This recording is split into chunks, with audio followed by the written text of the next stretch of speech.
All right, welcome back to the channel. Now, this week we're talking about color management and why it's important.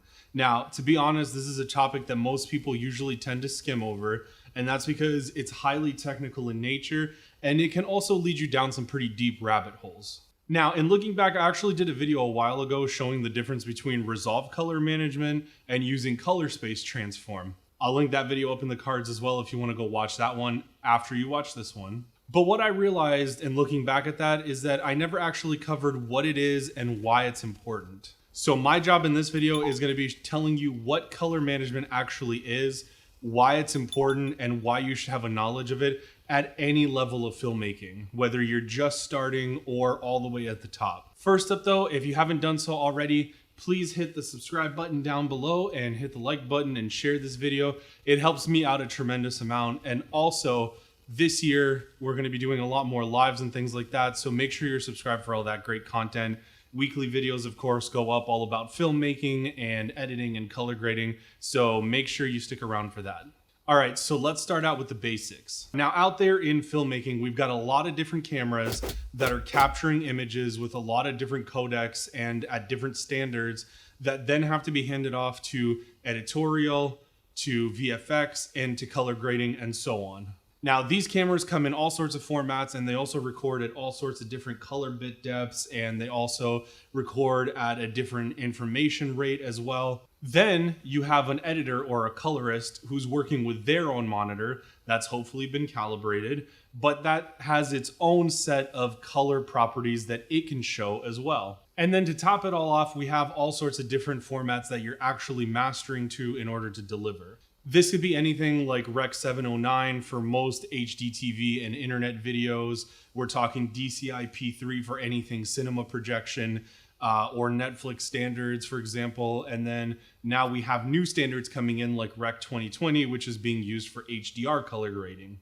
All right, so now I hear you asking me, what does all that mean for me? Well, let's look here at this CIE graph, and you can see Airy wide gamut encompasses a wide range of colors on the visible color spectrum, which is what this graph represents. So most displays don't have the same range though. Rec. 709 only encompasses this small space in the middle here. So how do we get from what a camera can capture to this display color space accurately and hopefully in a mathematical way to ensure our color and luminance is mapped over correctly to the different color spaces? So I did also mention mathematically. Now, what does that mean? Well, there are other ways of accomplishing some of these same transforms. For example, people use things like Luts. Now, these things can be either 3D or 2D Luts, and there's also graphical Luts as well, which that's a whole separate conversation we can go into.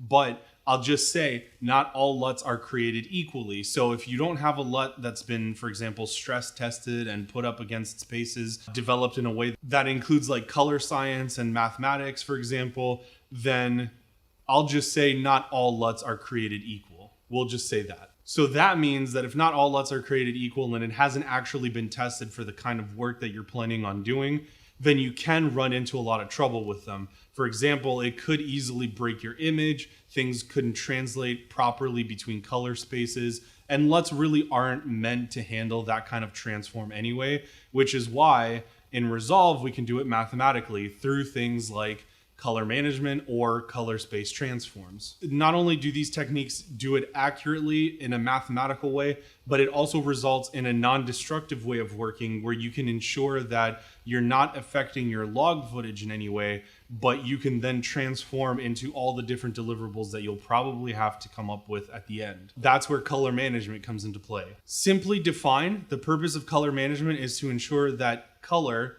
and your color space is properly represented and ingested all throughout the process while minimizing the different variations between screen, working color, and all that kind of stuff as much as possible. And that has to hold up throughout the whole post-production workflow. Now, as of 17.4, Resolve has actually updated color management in Resolve to be a lot simpler and include things like different presets that you can use, which makes things pretty simple, which makes things much more accessible. But it takes us as the professional knowing how and when to apply these concepts in order to ensure that the tools that they give us are successful when implemented. While they do have presets, which can make things easier for us, if we don't truly understand what's going on behind the scenes, then we can't really apply those things correctly. Throughout the next couple of videos in the series that I'm going to be doing on color management, I'm actually not really going to be talking about the presets as much until the very end, when we've covered the fundamentals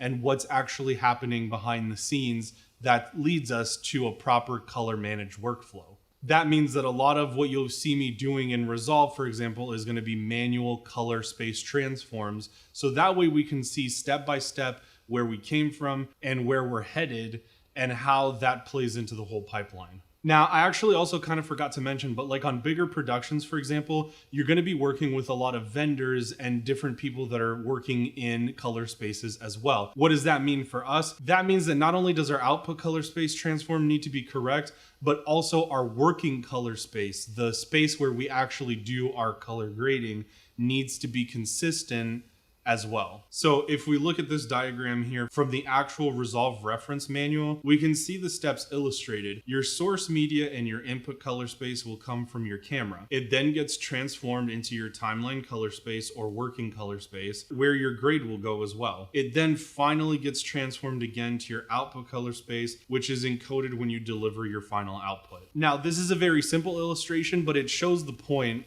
And this is a very good example to keep in mind as we continue our discussion of color management throughout the next couple of weeks. Keep in mind that this process can look a lot more complicated, especially if we're making sure we're transforming in and out of the color space that different vendors want to work with, for example, like VFX.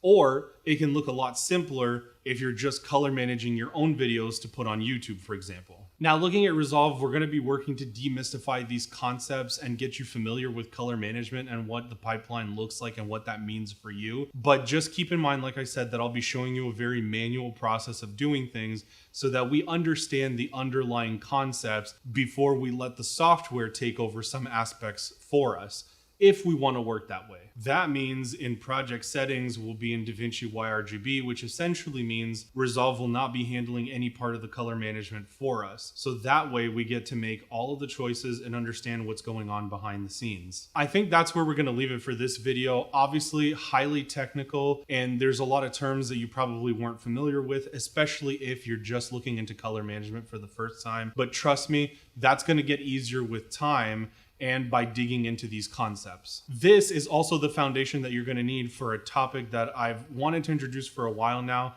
which is the ACES Color Manage workflow. You've probably heard of ACES. It's the Academy encoding system that they use. It's called ACES, and we'll be covering that in the coming weeks as well in future videos. But like I said, we'll cover that in a future video. In the meantime, get out there and create something. La vedere.